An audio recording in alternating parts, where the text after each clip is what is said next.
Kapsul Masa. Pada tanggal 19 April dalam tahun 1987,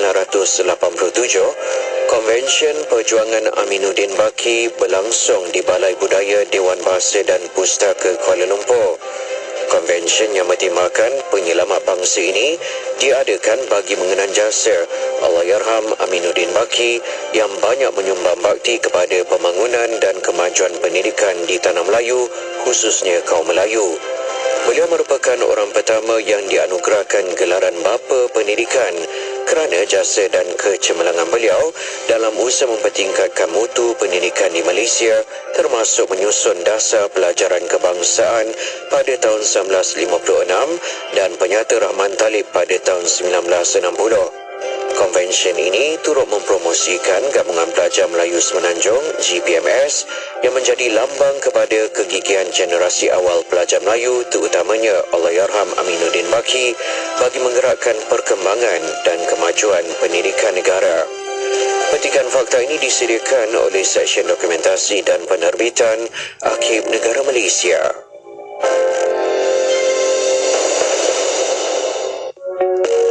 Malaysia Madani adalah panduan, ikhtiar holistik dan dasar pentadbiran yang berteraskan kasih sayang.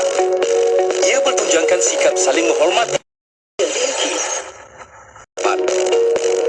jari dengan jalur merah putih merupakan simbol rukun negara. Bulan sabit melambangkan Islam sebagai agama persekutuan. Bintang berpucung 14 menandakan perpaduan 13 buah negeri dan wilayah persekutuan. Bulatan biru menzayakan kebulatan muafakat dan perpaduan rakyat. Warna biru bermaksud kesatuan nasional, keterangkuman dan persaudaraan. Kuning, nilai tradisi, kebudayaan dan kearifan tempatan. Merah, keberanian, jati diri dan keazaman. Putih, keluhuran budi, kesucian hati dan hasrat murni.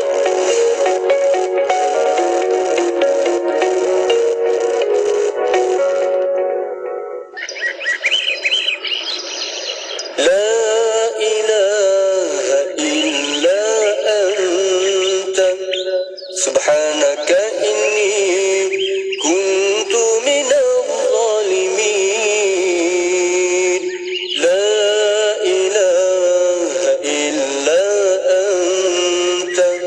Subhanaka inni kuntu minal zalimin. La ilaha illa anta. Subhanaka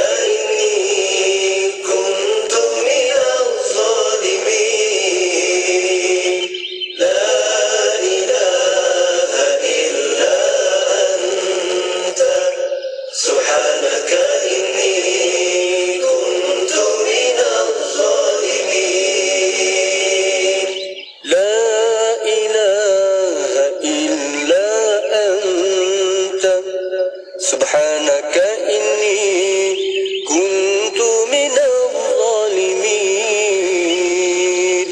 La ilaha illa anta. Subhanaka inni kuntu minal zalimin. Tiada Tuhan melainkan Engkau.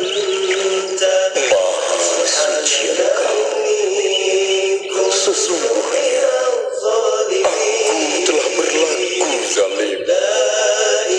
Tiada Tuhan melainkan Engkau. Maha suci Engkau.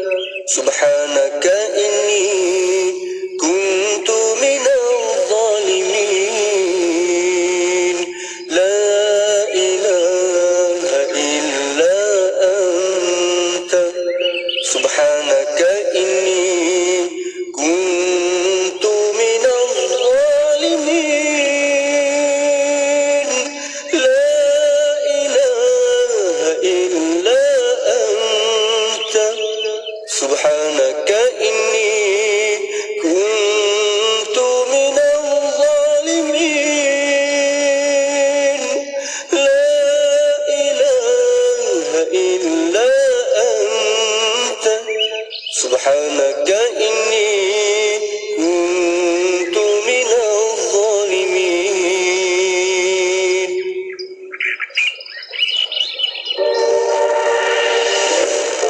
Sajian rancangan terbaik dengan pelbagai pengisian maklumat ilmiah yang bermanfaat seperti Persona Lizara, Syara & Ikim, Syariah dan Perundangan, Emas & Ikim, Kelvin Bertanya, Islam dan Sains, Tahsinul Ibadah, Resolusi, Tarbiyah, Tadabbur dan Bacaan Surah Al-Kahfi bersama Syafiq Saleh hanya di Ikim, Inspirasi Informia Islam.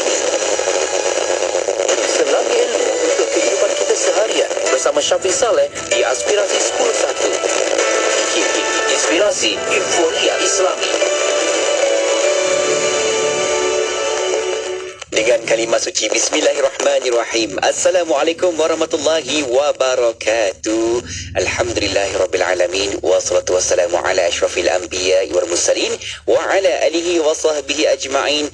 Allahumma salli ala Sayyidina Muhammad wa ala alihi wa sahbihi wa barik wassalim. Syukur kita buka tirai pertemuan Aspirasi 10.1 edisi pagi Khamis hari ini 10 Zulhijjah 1444 Hijriah 29 Jun 2023. Salam Aidil Adha untuk semua pendengar Radio Iki. Masya Allah, penuh lain aktiviti ibadah kita mulai pagi ini.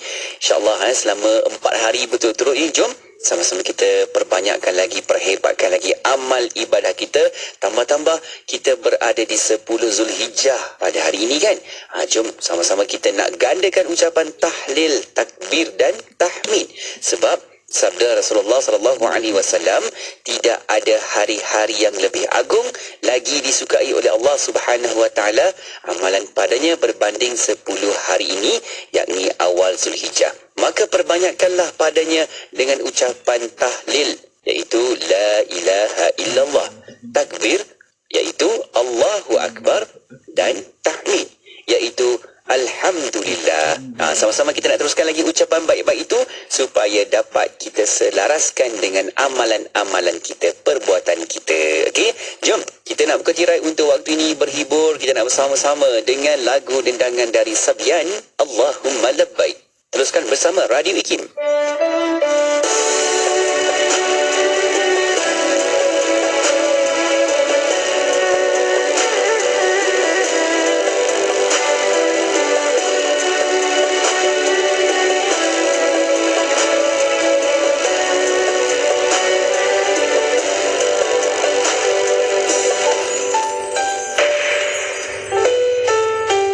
Dulu kau pernah bermimpi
لبيك لا شريك لك لبيك إن الحمد والنعمة لك والملك لا شريك لك لبيك اللهم لبيك لبيك لا شريك لك لبيك إن الحمد والنعمة لك والملك لا شريك لك لبيك اللهم لبيك لبيك لا شريك لك لبيك إن الحمد والنعمة لك والملك لا شريك لك.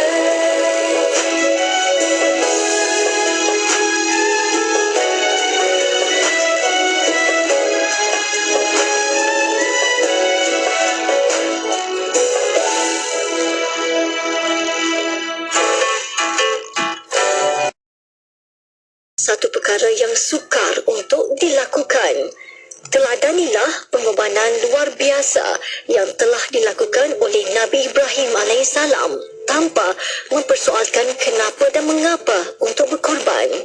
Kami, warga kerja Radio IKIM dan IKIM mengucapkan Selamat Hari Raya Aidiladha kepada semua. Berkorbanlah seikhlas hati.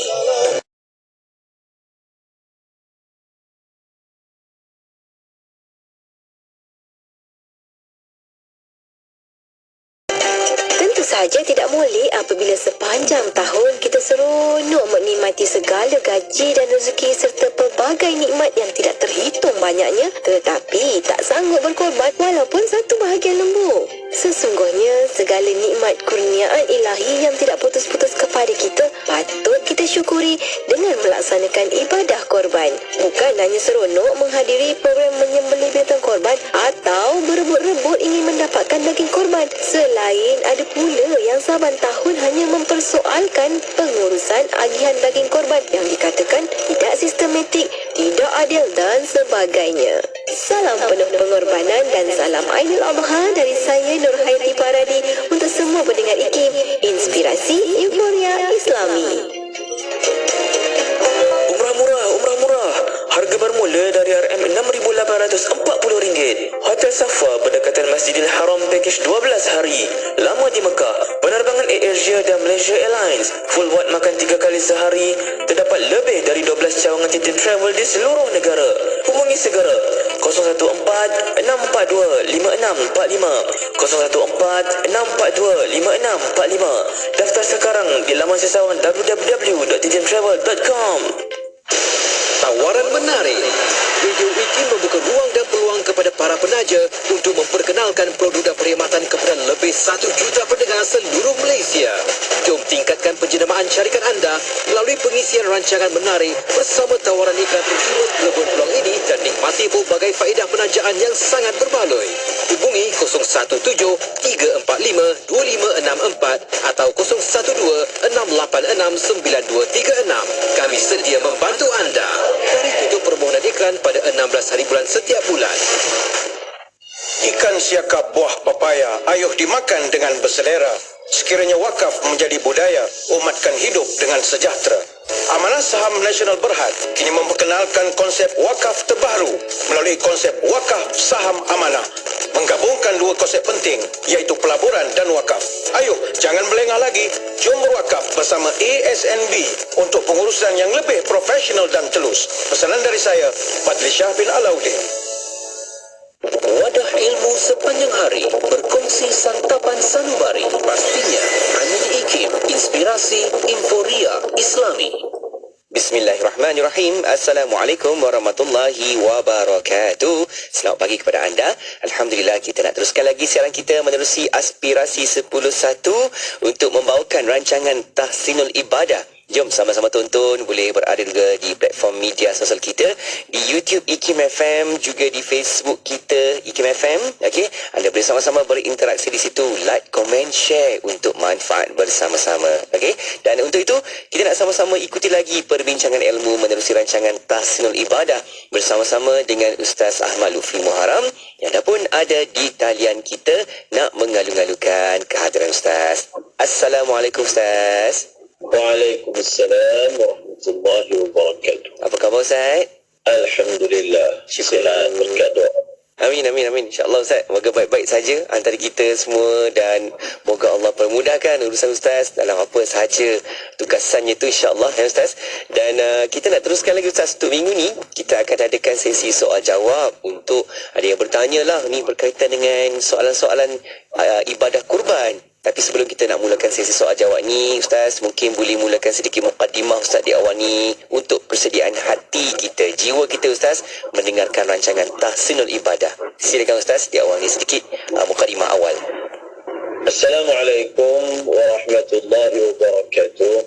Bismillah wassalatu wassalam ala Rasulillah wa ala alihi wa sahbihi wa man walah. Rabbi shrah li sadri wa yassir li amri wa hlul 'uqdatan min lisani yafqahu qawli wa la hawla wa la quwwata illa billahil 'aliyyil 'azim. Amma ba'd. Terima kasih kepada DJ yang bersama dengan kita, penerbit rancangan Tahsinul Ibadah yang bersama-sama menyumbang untuk kebaikan kita semua di Syafiq. Amin. Terima kasih Ustaz. Dan seterusnya yang dikasihi lagi dirahmati Allah Subhanahu wa taala, sidang pendengar IKIM sekalian. Kita berada di dalam hari-hari daripada 10 awal bulan Zulhijjah. Bila disebut bulan Zulhijjah, khususnya 10 hari awal, maka ia merupakan hari-hari yang terbaik untuk melakukan amal saleh. Bahkan sebahagian ulama mengatakan 10 hari awal daripada bulan Zulhijjah lebih afdal berbanding 10 hari terakhir daripada bulan Ramadan. Begitu pandangan sebahagian ulama. Kerana ia berdasarkan hadis daripada baginda sallallahu alaihi wasallam yang berbunyi, "Ma min ayyamin al-'amalu salihu fihinna ahabbu ila Allah min hadhihi al-'ashr." Tidak ada satu hari, tidak ada hari-hari yang beramal soleh di dalamnya lebih Allah cintai, lebih Allah suka berbanding melakukan amal soleh di dalam 10 hari ini, iaitu 10 hari daripada awal bulan Zulhijjah. Oleh kerana itu, kita buatlah sekadar upaya kita untuk memperbanyakkan amal soleh. Baik Ustaz, terus kita nak bawakan sesi soal jawab kita dan soalan-soalan yang dapat kita dapat di talian WhatsApp konti 0112900404 ataupun paling mudah anda boleh letakkan soalan pertanyaan anda di bahagian ruangan komen dekat Facebook Live IKIM FM, juga di YouTube IKIM. Okey, soalan pertama kita dapat Ustaz. Ustaz, benarkah jika tidak sempat buat ibadah akikah untuk anak sewaktu dia kecil dahulu, adakah perlu laksanakan ibadah kurban bagi anak tersebut pada waktu sekarang yang umurnya telah belia remaja Ustaz? Bagaimana? Silakan Ustaz. Ibadat akikah dan ibadah korban adalah dua ibadah yang berbeza. Dua ibadah yang berbeza. Ibadah akikah adalah suatu ibadah yang hanya khusus untuk seseorang yang dikurniakan anak. Adapun ibadah korban sifatnya umum. sama ada dikurniakan anak ataupun tidak dikurniakan anak, dia tidak ada kaitan. Kaitannya adalah kalau seorang itu Muslim, dia mempunyai kemampuan, dia sudah baligh, maka disunatkan baginya untuk melaksanakan ibadah korban. Apabila seseorang itu terlepas daripada ibadah akikah, adakah ibadah akikah itu diganti dengan ibadah korban? Tidak, kerana akikah dan korban adalah dua ibadah yang berbeza. Apabila kita menyatakan dia adalah dua ibadah yang berbeza, tidaklah salah satu boleh menggantikan yang lain. Apabila seorang ayah terlepas daripada melakukan ibadah akikah untuk anaknya, apa maksud terlepas daripada melaksanakan ibadah akikah untuk anaknya? Akikah untuk anak ni, sebelum kita lanjutkan lagi penjelasan, akikah untuk anak ini adalah menjadi tanggungjawab secara sunat ke atas ayah ataupun ke atas ayah kepada ayah sekiranya ayah tiada.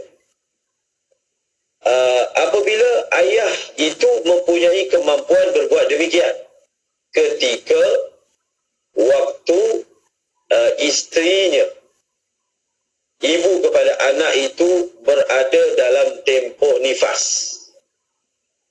Di dalam tempoh nifas, ayah ada kemampuan untuk buat. Maka barulah ayah yang mempunyai kemampuan untuk buat disunatkan secara muakkad untuk melakukannya. Kalaulah dalam tempoh isterinya berada dalam nifas 40 hari ke 60 hari ke, dia tak mampu, maka tidaklah dituntut secara muakkad daripada ayah itu untuk melakukannya. Tetapi masih lagi disunatkan selagi anak itu belum baligh.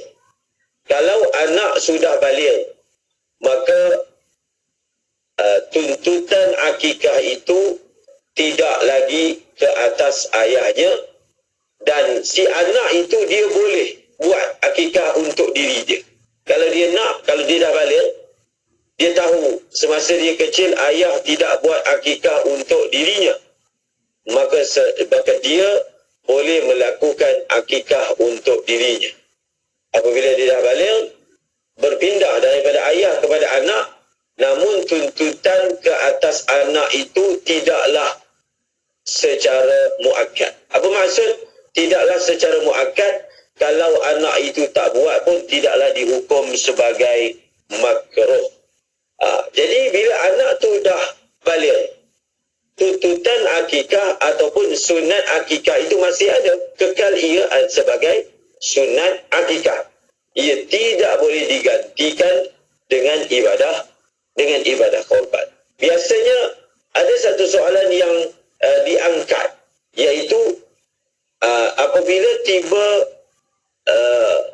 bulan Zulhijjah, apabila tiba hari raya haji, seorang itu dia baru dikurniakan anak misalnya, yang mana lebih afdal antara melakukan ibadah akikah dan melakukan ibadah korban? Antara kedua ini, yang mana lebih afdal? Kenapa soalan ini ditanya? Kerana ayah itu hanya mampu melakukan salah satu, sama ada dia buat korban ataupun dia buat ibadah akikah. Jawapannya adalah melakukan ibadah korban adalah lebih afdal. Melakukan ataupun mengutamakan ibadah korban adalah lebih afdal. Sebab apa? Kerana ada ulama yang menyatakan ibadah korban itu hukumnya wajib, seperti mana mazhab Al-Imam Abu Hanifah. Adalah merupakan suatu kaedah yang menyebut bahawasanya apabila sesuatu masalah itu ataupun sesuatu ibadah itu ada khilaf, ada ulama yang mengatakan hukumnya wajib, maka ibadah itu kalau hukumnya sunat di dalam mazhab kita, sunatnya itu adalah sunat yang sangat ditegaskan untuk melakukannya berbanding dengan ibadah akikah. Berbanding dengan ibadah akikah, ibadah korban ini ada ulama yang mengatakan wajib. Apabila ada ulama mengatakan wajib, maka lebih afdal kita utamakannya. Kalau kita hanya mampu melakukan salah satu, lebih kita utamakan berbanding ibadah akikah itu sendiri. Wallahu a'lam. Okey, baik Ustaz. Jelas di situ kita faham. Dan soalan berikutnya Ustaz, berkaitan dengan ada kan kita dapat maklumat dan juga hadis yang mengatakan larangan untuk kita bercukur-cukur apabila tibanya 1 Zulhijjah bagi kita yang nak buat ibadah kurban. Tetapi kalau di awalnya kita tak rasa nak buat ibadah kurban dan kita dah mula bercukur-cukur dah 1 Zulhijjah tu, 2 Zulhijjah, tiba-tiba 5 Zulhijjah adalah ruang peluang, teringat ada rezeki nak buat ibadah kurban. Adakah sah ibadah kurban kita Ustaz sebab dah kita bercukur-cukur dah Ustaz selepas 1 Zulhijjah tu Ustaz? Bagaimana? Bismillahirrahmanirrahim. Ada sepotong hadis yang berbunyi, "Idza ra'aitum hilala dzil hijjati wa arada ahadukum an yudhhiya falyumsik an sya'rihi wa azfarihi." Dalam riwayat yang lain, fala ya'khudhanna min azfarihi min sya'rihi wa azfarihi syai'an. Itu mafhum daripada hadis yang diriwayatkan berkaitan dengan perkara ini, iaitu sabda Rasulullah, apabila kamu melihat anak bulan Zulhijjah, iaitu hari yang pertama daripada bulan Zulhijjah, dan seorang kamu mahu melakukan ibadah korban, maka kata Rasulullah, hendaklah dia tahan daripada menyentuh bulunya dan menyentuh kukunya. Apa maksud menyentuh? Iaitu memotongnya, menanggalkannya. Jumhur ulama mengatakan larangan ini adalah larangan makruh, bukan larangan haram. Bukan larangan haram. Larangan ini adalah larangan makruh, iaitu makruh bagi seorang kamu untuk berbuat demikian. Siapa yang mahu melakukan ibadah korban, bercadang akan melakukan ibadah korban, orang ini yang dihukum makruh menanggalkan dan menghilangkan bulunya dan kukunya. Apa hikmahnya? Hikmahnya, kata ulama, supaya kekal dirinya dalam keadaan sempurna ataupun banyak anggota ataupun juzuk anggotanya, supaya pada hari binatang dia disembelih tu, bulu dia banyak, kuku dia panjang. Jadi apa hikmah dia? Kuku panjang, bulu banyak, supaya syumulul maghfirah. Ada fadilat yang apabila jatuhnya darah ke atas di atas tanah, maka keampunan itu akan merangkumi orang yang buat ibadah korban. Jadi apabila banyak bulunya, maka sejumlah bulu itu akan terangkum di dalam faedah mendapat keampunan daripada Allah Subhanahu Wa Taala dan mendapat kelebihan pembebasan daripada api neraka. Itu hikmah dia. Makin banyak bulu yang kita tak buang, makin banyak anggota kita yang mendapat rangkuman keampunan daripada Allah Subhanahu Wa Taala. Jadi bila dikatakan orang yang nak, kalau pada awal Zulhijjah dia belum nak, maka hukum ini tidak ditujukan kepada dia. Tetapi kalau di tengah-tengah dia nak dan masih lagi kita berada ataupun dia masih lagi berada di awal 10 Zulhijjah, maka bila dia mula saja nak, untuk melakukan ibadah korban, maka pada hari itu, walaupun bukan di awal 1 Zulhijjah, tetapi masih lagi dalam hari-hari 10 awal Zulhijjah, maka pada hari itu disunatkan untuk dia tidak berbuat demikian. Kalau dia dah cukur sebelum itu, tidaklah kita sifatkan bahawasanya dia telah buat benda yang makruh. Kerana ketika dia cukur dan ketika dia memotong bulu, belum lagi ada yang disebutkan sebagai mahu melakukan ibadah korban. Apabila mahu itu sudah ada, barulah makruh untuk dia berbuat demikian. Mungkin dia akan tanya pula, bulu dah tak ada, kuku dah tak ada. Tak ada. Tak berbangkit soalan itu. Maksudnya, kalau selepas waktu itu ada bulu yang dia tanggalkan, maka kalau tak ada, tak berbangkitlah. Ada bulu yang dia akan hilangkan dan buang. Baik Ustaz, Alhamdulillah itu dia jelas dengan soalan tersebut dan juga jawapan panduan yang Ustaz sediakan. Okey, kita nak berehat seketika Ustaz, tapi sebelum tu ada juga soalan yang kita boleh bacakan awal di sini. Ada yang bertanya, Ustaz, bagaimana jika kita mendapat tajaan haiwan kurban dari orang bukan Islam? Bolehkah dilaksanakan ibadah kurban dan hasil dari haiwan kurban tersebut adakah boleh dimakan oleh orang bukan Islam? Nanti Ustaz jawabkan dan beri panduan di situ Ustaz, insyaAllah. Kita nak berehat seketika Ustaz dan kita akan kembali selepas ni. Anda kalau ada soalan terus hantarkan ke talian kita. Paling mudah di dalam platform media sosial, letakkan di ruangan komen di Facebook juga di YouTube IKIM Media. Okey, kita nak berehat seketika, kembali selepas ni. Kekal bersama Radio IKIM. Mempunyai rencana dan aku sedia, aku rela melukakan segalanya dan aku sudah berubah.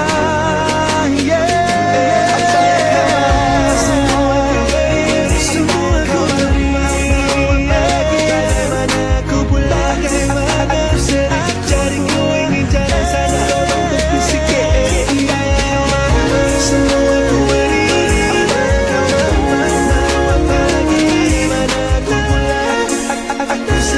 cari ku ingin jalan sana, tolong tepi sikit, tepi sikit.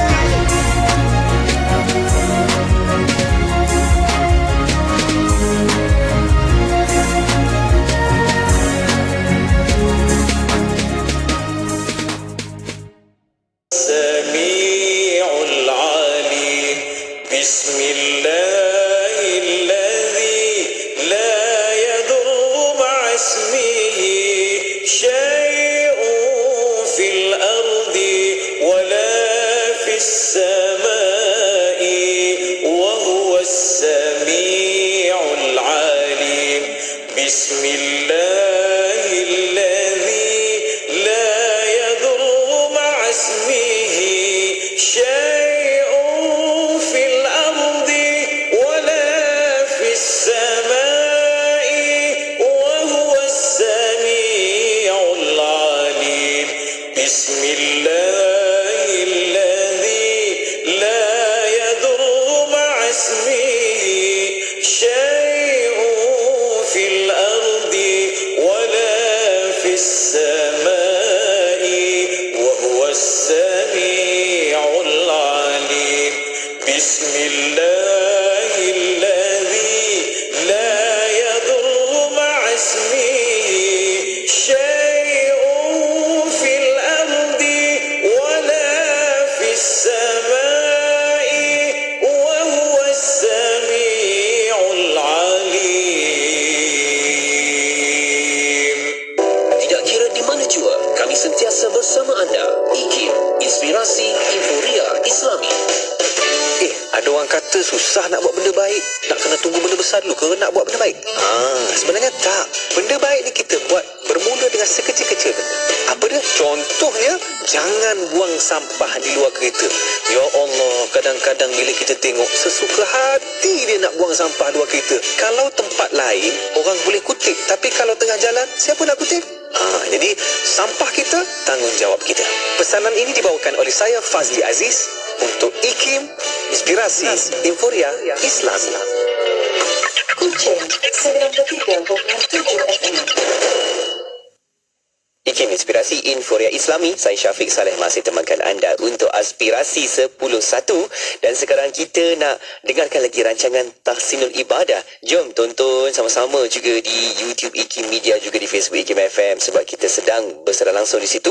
Like, komen, share banyak-banyak kan, untuk dapat manfaatnya insya-Allah. Dan kita nak teruskan lagi sesi soal jawab kita, nak buka ruang peluang kepada sahabat-sahabat kita. Hantarkan soalan pertanyaan menerusi ke Facebook dan juga ke YouTube IKIM. Senang saja letakkan di ruangan komen di situ.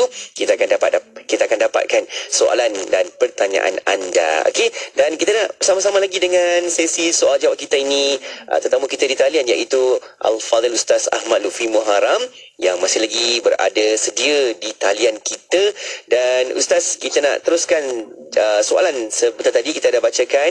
Ada sahabat kita bertanya, Ustaz, jika terdapat tajaan haiwan kurban dari orang bukan Islam, bolehkah dilaksanakan ibadah kurban? Okey, dan adakah hasil dari haiwan kurban tersebut boleh dimakan oleh orang bukan Islam? Bagaimana Ustaz? Silakan. Bismillahirrahmanirrahim. Berkaitan dengan masalah yang pertama, iaitu adakah boleh menerima tajaan daripada orang bukan Islam? Bagi menjawab soalan ini, kita hendaklah memahami bahawasanya ibadah korban syarat sahnya adalah Muslim. Syarat sahnya adalah dibuat oleh orang Islam. Kerana apa? Kerana ibadah korban ini adalah ibadah. Apabila dia merupakan ibadah, maka diperlukan niat. Ibadah tanpa niat tidak sah. Dan niat hanya sah dibuat oleh orang Islam.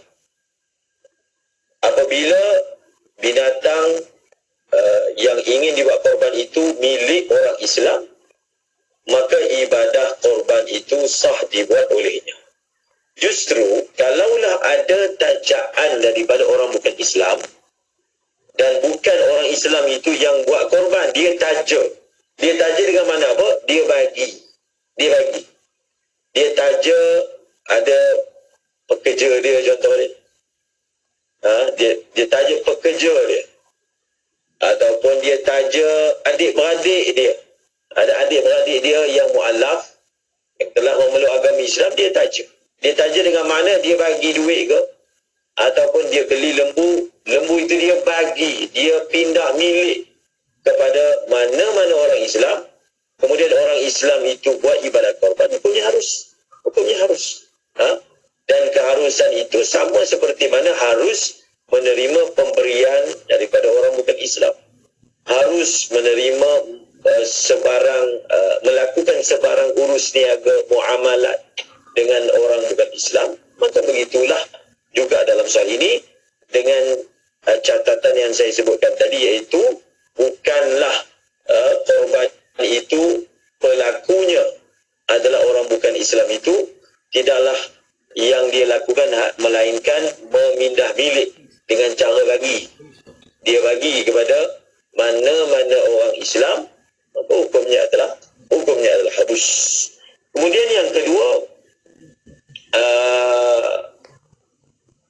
adakah boleh diberikan kepada orang bukan Islam? So di dalam mazhab al-Imam Syafi'i radhiyallahu taala anhu, hukumnya tak boleh. Seperti mana yang disebut oleh al-Imam Ramli, bahawasanya wa yu'khadhu min zalika imtina'u i'ta'il faqiri wal muhda ilaihi minha syai'an lil kafir. Jadi orang yang dia dapat daripada daging korban, dia tak boleh bagi sedikit daripadanya kepada orang kafir. Sebab apa? Kerana idzil qasdu minha irfaqul muslimina bil akli li'annaha dhiyafatullah lahum falam yajuz lahum tamkinu ghairihim minhu. Kerana maksud daripada ibadah korban ini adalah untuk menyantuni orang Islam dan dia merupakan jamuan Allah kepada mereka, maka tidak boleh diberikan kepada orang bukan Islam. Namun di sana ada pandangan yang lain seperti yang disebut oleh Imam Nawawi dalam kitab Majmu'nya, seperti Al-Hasan Basri, Al-Imam Abu Hanifah, Abu Thawr dan Imam Lais dan beberapa ulama lagi yang membenarkan untuk diberikan kepada orang bukan Islam. Kalaulah satu orang itu dia nak buat jamuan daripada akikah misalnya, sama juga akikah hukum yang sama, dan dia nak menjemput daripada kawan-kawan dia yang bukan beragama Islam, cara dia beli daging tambahan daripada kedai dan dia campurkan dalam masakan dia, insya-Allah ketika itu bolehlah dia menjamu kepada kawan-kawannya tadi. Okey, Ustaz. Baik, okey. Itu jelas Ustaz. Terima kasih atas makluman tentang soalan tersebut. Dan seterusnya Ustaz, ada yang bertanya tentang kemampuan untuk melaksanakan ibadah kurban. Ustaz, dari sudut kemampuan mungkin tak mampu untuk nak melaksanakan ibadah kurban melalui haiwan kurban seperti lembu, kerbau, kambing ataupun unta sekalipun. Adakah kita boleh bawakan ibadah kurban ni melalui contohnya haiwan kurban seperti itik atau ayam? Dan adakah kita dapat gantikan kurban itu dengan barangan lain untuk jadikan kurban, Ustaz? Bagaimana, Ustaz? Korban adalah merupakan sedekah khas. Dia sedekah khas. Dia sedekah ni, dia ada sedekah umum, dia ada sedekah khas. Sedekah umum ni ikutlah nak bagi apa pun. Daripada sekecil-kecil benda sehingga sebesar-besar. Adapun ibadah korban adalah merupakan sedekah khas. Sedekah khas ni maksudnya sedekah yang ada tata caranya, ada kaedah-kaedahnya. Kalau kamu buat ikut kaedah-kaedah ini, maka kamu dapatlah pahala khasnya. Apa pahala khas yang disediakan untuk ibadah korban hanya akan diperoleh kalau mengikut kaedah-kaedah, syarat-syarat yang telah ditetapkan. Oleh kerana itu, mana-mana sedekah umum yang lain dalam bentuk benda yang lain tidak boleh mengambil tempat ibadah korban. Contohnya ibadah korban ada waktunya. Kita hanya boleh buat dalam masa 4 hari je. Selain daripada itu, tidak ada istilah ibadah korban, binatang korban. 4 hari saja kita ada. Dan binatang yang tertentu sahaja yang dibenarkan. Maka oleh kerana itu, adakah sedekah boleh menggantikan ibadah korban? Jawapannya tidak. Mengganti secara zatnya tak boleh. Tetapi dinyatakan kalau kita tak boleh buat sesuatu ibadah yang banyak, jangan tak buat langsung. Ma la yudraku kulluhu la yudraku julluhu. Sesuatu yang kita tak boleh buat semua sekali, jangan tinggal semua sekali. Kalau satu orang tu dia tak mampulah buat ibadah khas ini, sebenarnya tidaklah dibebankan atas dia, tidaklah diberatkan atas dia, kerana Nabi menyatakan orang yang mempunyai keluasan daripada segi hartanya, dia ada keluasan. Orang yang tak ada keluasan maka tidak dibebankan. Tak dibebankan. Dan kalaulah dia nak buat juga, dia sedekahlah apa yang dia ada, dapatlah juga pahala sedekah walaupun dia tidak dapat pahala ibadah korban. Walaupun ada yang meriwayatkan daripada Sayyidina Abdullah bin Abbas radhiyallahu taala anhu bahawasanya beliau membenarkan untuk melakukan ibadah korban daripada itik ataupun daripada ayam. Dan ini disebut oleh Al-Imam Bajuri radhiyallahu ta'ala anhu di dalam hasyiatnya. Tetapi apabila disemak orang yang membenarkan melakukan ibadah korban daripada itik misalnya, adalah diriwayatkan daripada Sayyidina Bilal radhiyallahu taala anhu. Ala kulli hal, ulama empat mazhab bersepakat tidak boleh melakukan ibadah korban selain daripada 3 kumpulan binatang, unta, lembu dan kambing. Allahu a'lam. Baik, Ustaz. Soalan berikutnya yang kita dapat, Ustaz, jika kita tak dapat buat haji di Mekah kerana belum dapat jemputan, belum dapat ruang peluang untuk ke sana, adakah cukup sekadar kita laksanakan ibadah korban di tempat kita? Dan jika yang berada di Mekah untuk laksanakan ibadah haji, adakah kita dituntut untuk laksanakan ibadah korban di sana, Ustaz? Bagaimana? Seperti yang saya nyatakan, ibadah korban dan ibadah haji dua ibadah yang berbeza. Okey. Ya. Dua ibadah yang berbeza. Haji satu perkara, korban satu perkara. Jadi apabila dia belum lagi sempat melaksanakan ibadah haji, maka tidak dibebankan atas diri dia. Ibadah korban adalah tuntutan yang lain. Tuntutan yang lain. Tidaklah maknanya bila dia buat ibadah korban dia dikira buat haji, tidaklah begitu. Ya. Niatnya itu, hasratnya itu dihargai oleh Allah Subhanahu wa taala. Tetapi ibadah korban adalah ibadah korban dan haji adalah ibadah yang lain. Baik, Alhamdulillah. Itu dia jelas, Ustaz. Jadi kita boleh sama-sama seiringkan ibadah tersebut untuk manfaat kita bersama-sama, insyaAllah. Ustaz, mungkin menghampiri kita dekat-dekat dengan 10 Zulhijjah ni, Ustaz. Di hujung ni, apa yang boleh kita pesan-pesankan, Ustaz? Sebab sekarang ni ada yang dah pun mula menyusun-nyusunkan sebaik mungkin dalam setiap pelaksanaan ibadah kurban kita. Apa yang perlu kita persiapkan lagi, Ustaz? Silakan, Ustaz, di hujung ni. Di dalam musim 10 Zulhijjah ini, seperti yang saya sebut di awal tadi, kita memperbanyakkan melakukan amal soleh. Jadikannya sebagai musim amal soleh. Walaupun sepatutnya amal soleh ini tidak berpusing sepanjang waktu, sepanjang masa, sepanjang tahun. Tetapi hadis yang kita bacakan tadi sepatutnya menjadi dorongan untuk seseorang itu melakukan amal soleh. Moga-moga dia mendapat pahala yang berlipat kali ganda daripada Allah Subhanahu wa taala.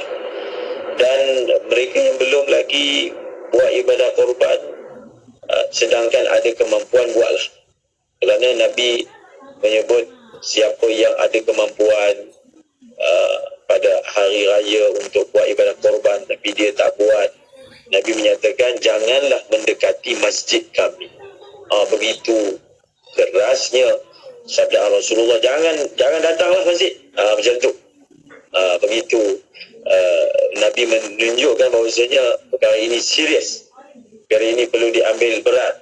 Maka yang mampu tu buatlah sekadar kemampuan. Kalau contohlah kita tak mampu buat dengan bahagian yang ditawarkan di negara kita, misalnya 700, dia tak mampu.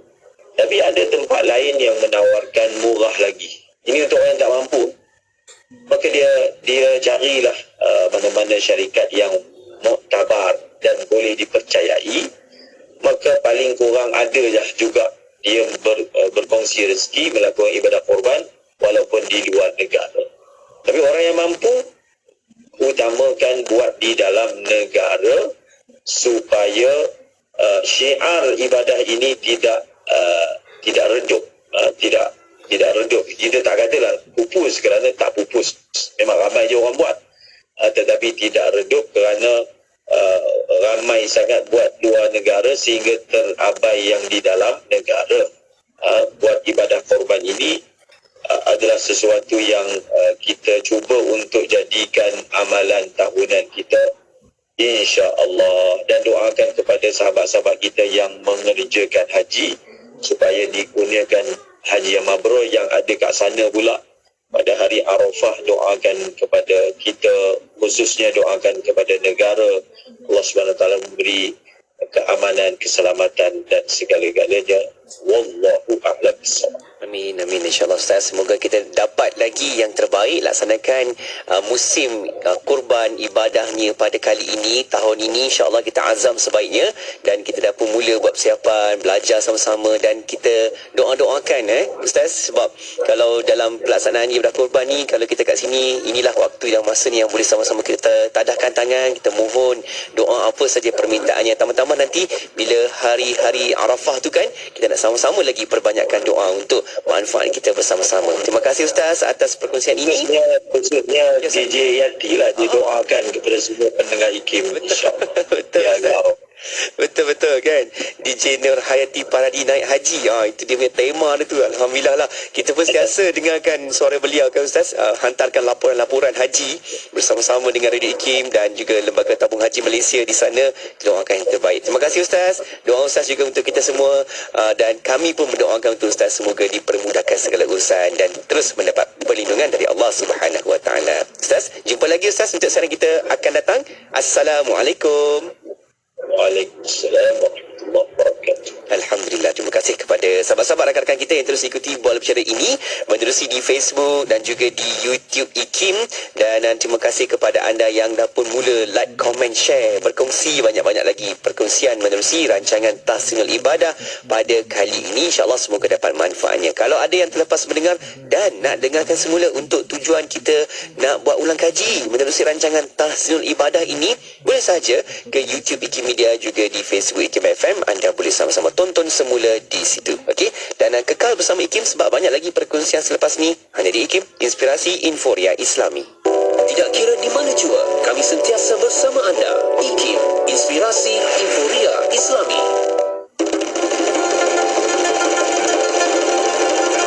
Allahumma salli wa sallim wa barik alaihi wa ala alihi wa ashabihi ajma'in. Allahumma salli wa sallim ala sayyidina Muhammadin wa ala alihi wa sahbihi al-murtada wa ala ummatihi al-mujtaba.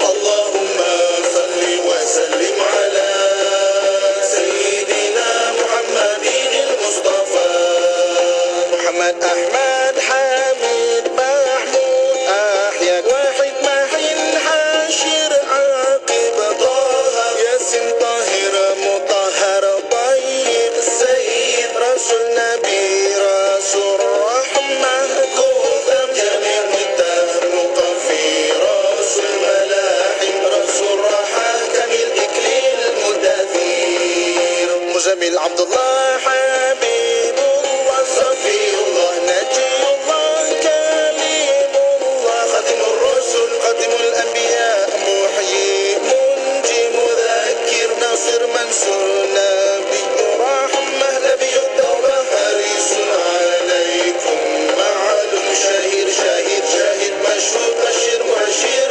Nadir Munzir Nurun Siraj Misbah Huda Mahdi Munir Da'in Mad'u Mujib Mujab Khafi Afu Wali Haqqun Qawi Amin Ma'amun Karim Mukarram Majid Madin Mubin Mu'ammil Wasu Dhu Quwatin Dhu Hurmatin Dhu Makana Zu Izin Zu Fadlin Muta' Muti' Qadamu Sidqin Rahma Bushra Ghaus Ghaisun Ghiyas Ni'matullah Hadiyatullah Urwatu Wusqa Siratullah Siratu Mustaqim Zikrullahi Sayfullahi Hizbullahi Najmut Thaqib Mustafa Mujtaba Muntaqa Ummi Mukhtar Ajir Jabbar Abul Qasim Abu Tahir Abu Tayyib Abu Ibrahim Syafa'un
غدا مخصوص بالعز مخصوص بالمجد مخصوص بالشرف صاحب الوسيلة صاحب الفضيلة صاحب السيف صاحب الإزار صاحب الحجة صاحب السلطان صاحب الرداء صاحب الدرجة رفيعا صاحب التاج صاحب المغفار صاحب اللواء صاحب المعراج صاحب القضيب صاحب الغراب صاحب الخدم صاحب العلامة صاحب البرهان صاحب البيان فصح لسان مطهر جنان رؤوف رحيم أذن خير صحيح إسلام سيد الكونين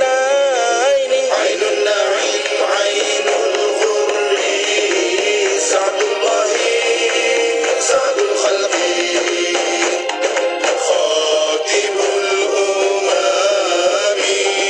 عالم الهدى كاشف الكرام رافع الرتاب عز العربي صاحب الفرج أسماء النبي صلوا عليه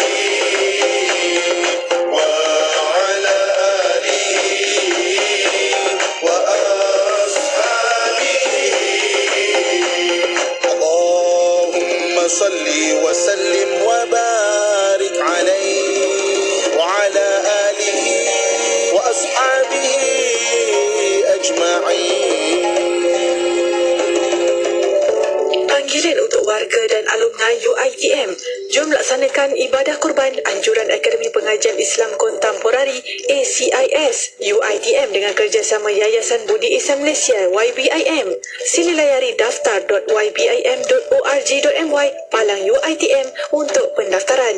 Yakinlah dengan pengurusan ibadah korban yang telus dan profesional, satu-satunya yang mendapat pengiktirafan ISO 9001-2015. Ibadah korban anda akan turut membantu dan mahasiswa untuk pelajar miskin. Hubungi 011-5768-0656 atau 013-268-0168 atau 013-321-7214 untuk maklumat lanjut. Semoga ibadah kita diterima Allah dan memberi manfaat untuk para asnaf.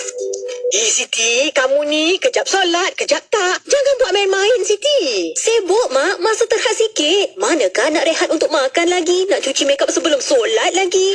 Dah tahu masa tu terhad. Carilah sesuatu yang memudahkan. Kamu tengok sisa tu. Sempat aja dia nak bersih dan tanggalkan makeup sebelum wuduk. Dia pakai hot set kosmetik Nuraisa, Mak. Nuraisa kosmetik mesra wuduk tu. Habis tu, kenapa kamu tak pakai hot set kosmetik Nuraisa juga?